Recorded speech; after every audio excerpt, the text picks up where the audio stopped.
اعوذ باللہ من الشیطان الرجیم بسم اللہ الرحمن الرحیم۔ اسی طرح مرد نے اگر کوئی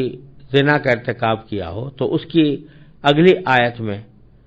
واللذان یأتیانہا منکم فآذوہما اس میں بیان ہوا ہے وہ مرد جنہوں نے اس بے حیائی کا ارتکاب کیا ہو تم میں سے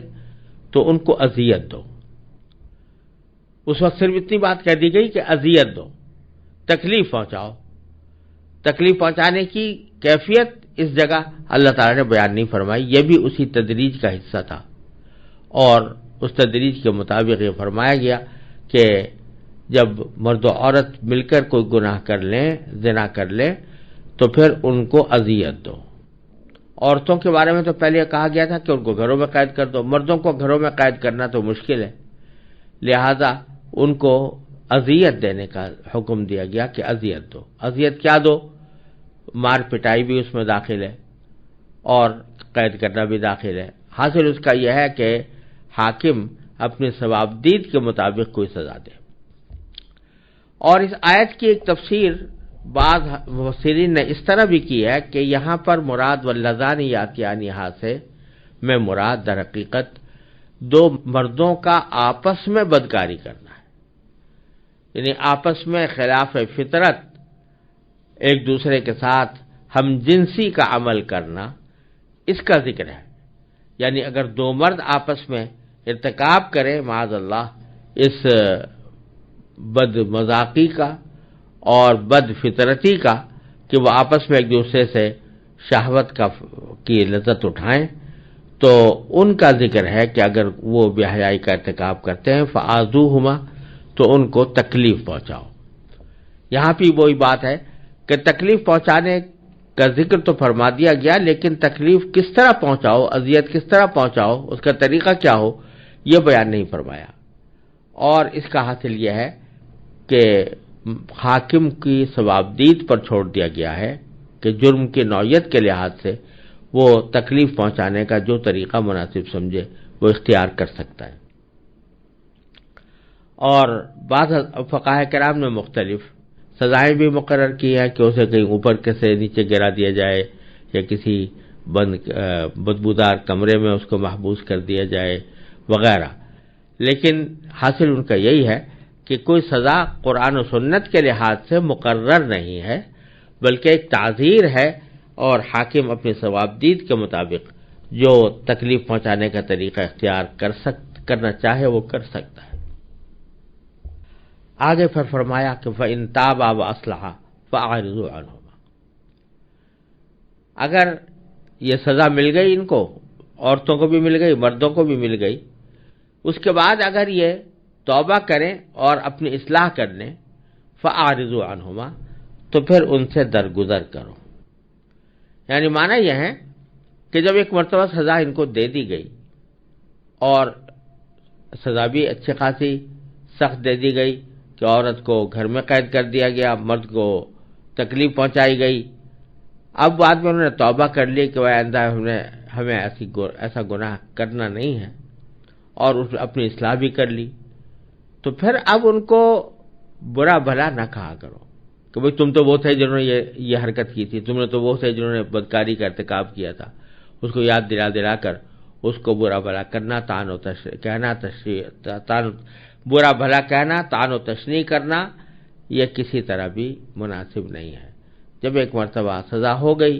اور سزا سے بڑھ کر انہوں نے خود توبہ کر لی اور اصلاح کر لی، تو پھر اب ان کو چھیڑنا اور ان کو برا بھلا کہنا یہ درست نہیں ہے۔ ان اللہ کان توابا رحیما،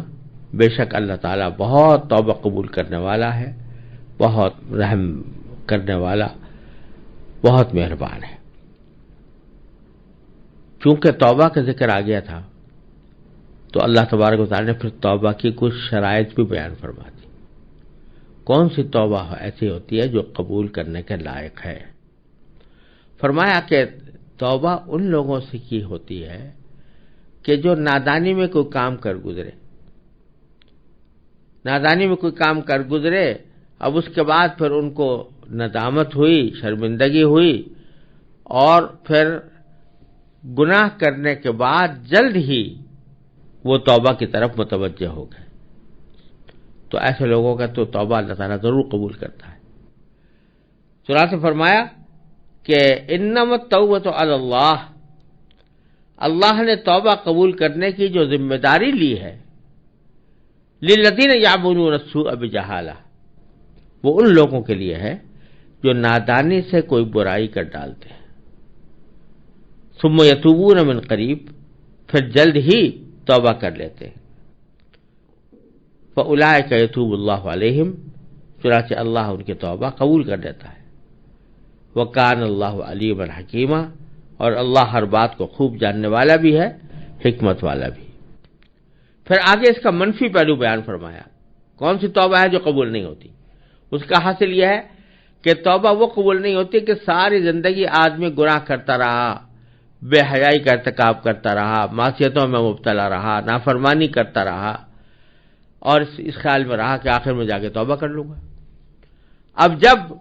موت اس کے سامنے آ گئی، نزع کی حالت طاری ہو گئی، جان نکلنے لگی، اس وقت کہتا ہے کہ میں توبہ کرتا ہوں۔ تو خوب سمجھ لینا چاہیے کہ توبہ کا دروازہ یوں تو اللہ تعالیٰ نے ہر وقت کھلا رکھا ہے، لیکن جب انسان کے اوپر نزع کی کیفیت طاری ہو جائے، سکرات موت میں انسان مبتلا ہو جائے، اس وقت توبہ کا دروازہ بند ہو جاتا ہے، پھر توبہ نہیں ہو سکتی، کیونکہ جو کچھ عمل کا وقت تھا وہ گزر گیا، اب تو بدلے کا وقت آ رہا ہے، جزا کا وقت آ رہا ہے، اس واسطے اس وقت میں توبہ قبول نہیں ہوتی۔ تو باری تعالیٰ فرماتے ہیں وَلَيْسَتِ التَّوْبَةُ،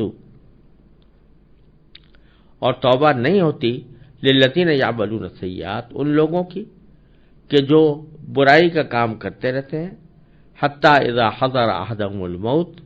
یہاں تک کہ جب ان میں سے کسی کے پاس موت آ بیٹھتی ہے یا چلی آتی ہے، موت کا وقت آ کھڑا ہوتا ہے، تو قال انی تبت الآن، تو وہ کہتا ہے کہ انی تبت الآن، اب میں نے توبہ کر لی۔ تو ایسے لوگوں کی توبہ کیسے قبول ہوگی؟ کیونکہ یہ کوئی ندامت کی بات نہیں، یہ تو کھیل ہے کہ بھئی جب ساری زندگی توبہ کے بھروسے گناہ کرتے رہے، اور آخر میں جب موت سامنے آ کھڑی ہوئی، فرشتے نظر آنے لگے، نزع کی حالت طاری ہو گئی، اس وقت آدمی کہے کہ میں توبہ کرتا ہوں، تو یہ توبہ جھوٹی توبہ ہے، یہ اللہ تعالیٰ کو منظور نہیں۔ وَالَّذِينَ يَمُوتُونَ وَهُمْ كُفَّارٌ، اور اسی طرح ان لوگوں کی توبہ بھی قبول نہیں ہوتی جن کا انتقال کفر کی حالت میں ہو، ان کی توبہ قبول نہیں ہوتی، کیونکہ وہ توبہ ہوئی نہیں، مر گئے وہ اس حالت میں کہ کفر کی حالت میں تھے۔ تو اب وہ اگر فرض کرو مرنے کے بعد توبہ کریں، قبر میں جانے کے بعد، تو وہ توبہ کیسے قبول ہوگی؟ کیونکہ دارالعمل کے اندر یہ توبہ نہیں ہوئی اور عمل کا سلسلہ ختم ہو چکا، اب یوم الجزا شروع ہو گیا ہے۔ اولئک اعتدنا لهم عذابا الیما، ایسے لوگ جن کی توبہ قبول نہیں ہوتی، اور جن کا ذکر ابھی کیا گیا کہ یا تو کفر کی حالت میں مر گئے، یا ساری زندگی گناہ کرنے کے بعد توبہ کی توفیق زندگی میں نہیں ہوئی بلکہ نزع کے وقت میں توبہ کرنے والے ہو، تو ایسے لوگوں کے لیے ہم نے دکھ دینے والا عذاب تیار کر رکھا ہے۔